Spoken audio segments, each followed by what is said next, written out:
Roth IRA versus Traditional IRA. You've heard the debate 100 times. A friend says Roth because taxes will be higher in the future. An uncle says Traditional for the tax break now. An influencer says both. And none of them walk you through the actual numbers. So here's a framework, not a rule, using the 2026 IRS limits. Once you understand it, you can make this decision in about 60 seconds, every single year. Let's start with the basics. Both accounts invest your money, both grow tax deferred.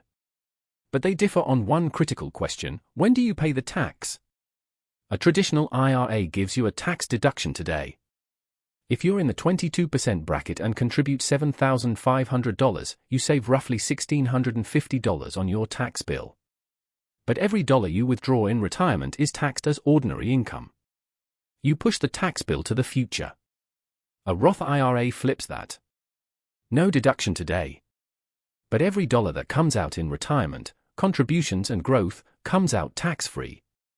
30 years of compounding, turning that $7,500 into hundreds of thousands, and you pay zero tax on the entire amount. So the question is, do you want to pay tax now at one rate, or later at an unknown rate? In 2026, the contribution limit is $7,500 if you're under 50, and $8,600 if you're 50 or older, a $500 increase from 2025 under the Secure 2.0 Act. The Roth has income caps. Single filers with modified adjusted gross income under $153,000 can contribute the full amount. The phase-out runs to $168,000. Married couples filing jointly, phase-out starts at $242,000 and ends at $252,000. Common wisdom says Roth is for young people in low brackets, and that's often true. A 25-year-old earning $50,000 in the 12% bracket locking in tax-free growth for 40 years is an incredible deal. But Roth isn't just for young people. It's for anyone who believes their tax rate will be higher in retirement than today.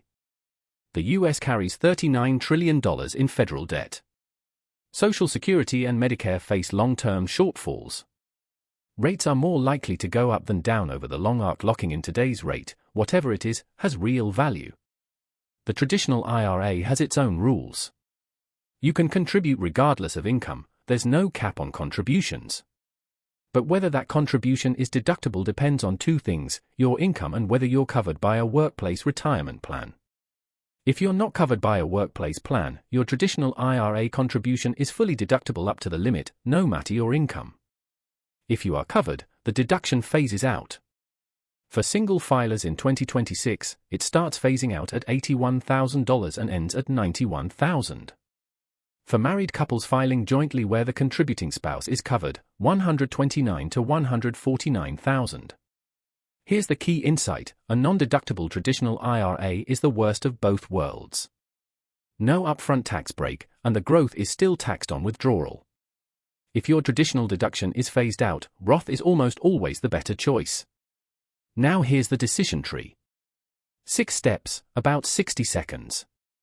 Step 1. Do you have earned income? Wages, self-employment, commissions? If no, you cannot contribute to an IRA. If yes, proceed. Step 2. Check the Roth income test. Single filer with MEGI under $153,000? Full Roth. Between $153,000 and $168,000? Partial. Over $168,000? Direct Roth is not available. Step 3. Do you have a workplace retirement plan? A 401k, 403b, SEP IRA, Simple IRA, or pension? The availability is what matters, not whether you signed up. Step 4. The traditional deduction test. If you're single, covered by a workplace plan, and your MEGI is above $91,000, no.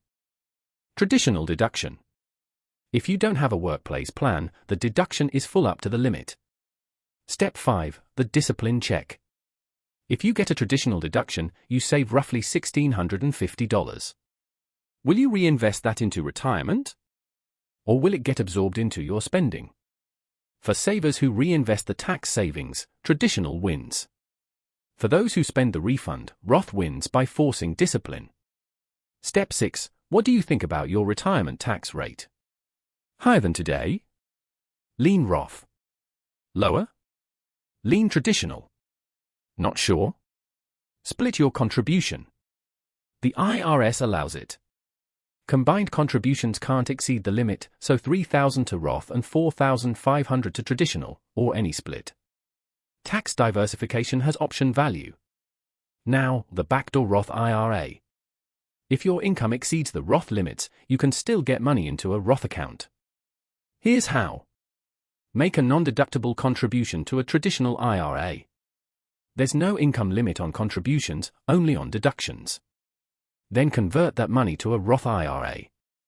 The conversion is taxable on any pre-tax growth, but if you do the contribution and conversion quickly, within a day or two, there's minimal growth. Result, you've effectively funded a Roth despite having too high an income. There's one trap, the pro-rata rule. If you have existing pre-tax money in any traditional IRA, including SEP or simple IRAs, the IRS treats a conversion as proportional across all your IRA balances. If you have $50,000 in a rollover IRA and try a $7,500 backdoor Roth, 90% of the conversion is taxable. High earners with large IRA balances should check whether their 401k accepts reverse rollovers to clear the path. For those with employer plans that allow it, there's an even more powerful strategy, the Mega Backdoor Roth. Some 401k plans allow after-tax contributions beyond the $23,500 elective deferral limit. The total 2026 401k limit is $70,000.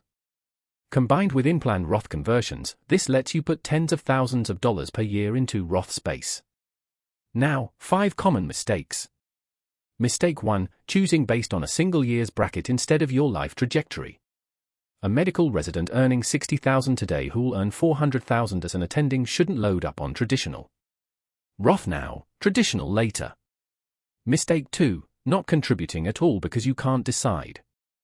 This is the worst financial decision of the group. Even the wrong choice, maxing out traditional when Roth was slightly better, is infinitely better than not contributing. The difference between perfect and good is a few percentage points on your tax rate. The difference between contributing and not is decades of compound growth. Mistake 3, assuming traditional is always better because you'll be in a lower bracket in retirement. Social Security becomes taxable above certain thresholds. Required minimum distributions from traditional accounts can push you into higher brackets. Medicare IRMAA surcharges add hidden tax. A retiree in the 12% bracket on paper can easily face an effective marginal rate of 22% or higher. Mistake 4, forgetting the pro-rata rule when attempting a backdoor Roth. Old 401k rolled into a traditional IRA? Either reverse roll it into a current 401k or accept the tax consequences. Mistake 5, not checking the 2026 phase-out limits that just shifted. The single filer traditional deduction phase-out started at $81,000 this year, $2,000 lower than 2025. If you were near a limit last year, rerun the numbers. Here's the bottom line. This is not a one-time choice. You can change every year. You can contribute to a Roth one year and a traditional the next. You can split. You can do Roth conversions if your income drops. The only permanent mistake is not contributing at all. For most people, under 40, in the 22% bracket or below, don't expect your income to drop. Go Roth. Over 45, in the 32% bracket or above, expect lower retirement income. Go traditional. In the middle, genuinely unsure, split 50-50. You'll have both types of money in retirement, giving you dials to turn. But most importantly, just start. The IRS gives you until tax day next year to make this year's contribution. The best thing you can do is fund an IRA consistently and invest in low-cost index funds. The Roth versus traditional choice matters. But it's a rounding error compared to the decision to save at all. Wealth Unlocked, financial literacy, not advice.